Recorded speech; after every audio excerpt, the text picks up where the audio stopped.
Les pourparlers de Lausanne durent 8 mois.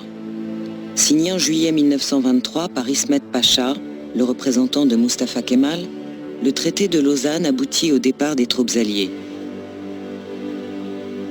Si l'on considère le traité de Lausanne par rapport au traité de Sèvres qui avait été imposé par les Alliés en 1920, il est certain que c'est une victoire considérable puisque en fait un certain nombre de dispositions qui réglaient les rapports entre l'Europe et l'Empire ottoman, comme les capitulations par exemple, qui maintenaient l'Empire dans une sorte d'état second, de seconde zone si vous voulez, ont disparu. Donc il y a la pleine indépendance et reconnue au nouvel État, ce qui est absolument considérable. Si vous voulez, par ailleurs, on ne parle plus de la possibilité de créer un État arménien ni une autonomie kurde. Tout ceci est passé à l'histoire avec le traité de Lausanne. Et ça sera aussi important comme un signal pour les pays qu'on n'appelait pas encore du tiers-monde, mais qui étaient des pays qui verront qu'un pays comme les Turcs, qui était apparemment sous contrôle européen, a pu triompher de ces pays européens et s'imposer comme un État indépendant. C'est certainement un effet qu'il ne faut pas minorer.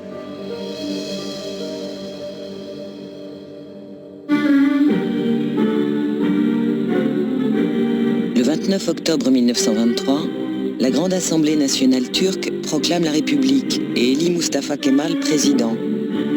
Kemal nomme Ismet Pacha Premier ministre et pour rompre avec l'histoire de l'Empire, fixe la capitale de la Turquie à Ankara. Dernière étape de cette révolution, après avoir supprimé le sultanat, Mustafa Kemal fait abolir le califat le 3 mars 1924. Depuis, le monde musulman n'a jamais retrouvé de direction spirituelle unique. Cette décision provoque des remous en Turquie et dans le monde musulman. Toutefois, le califat ottoman était peu légitime en raison de sa non-appartenance au monde arabe. Sa suppression ne jette pas l'anathème sur Kemal.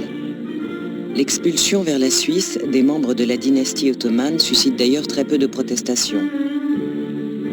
À 42 ans, Kemal, le stratège militaire, s'impose comme un fin tacticien politique. À la différence de la suppression du sultanat, la suppression du califat suscite un certain nombre de manifestations qu'il traite à sa manière, c'est-à-dire avec brutalité mais efficacité.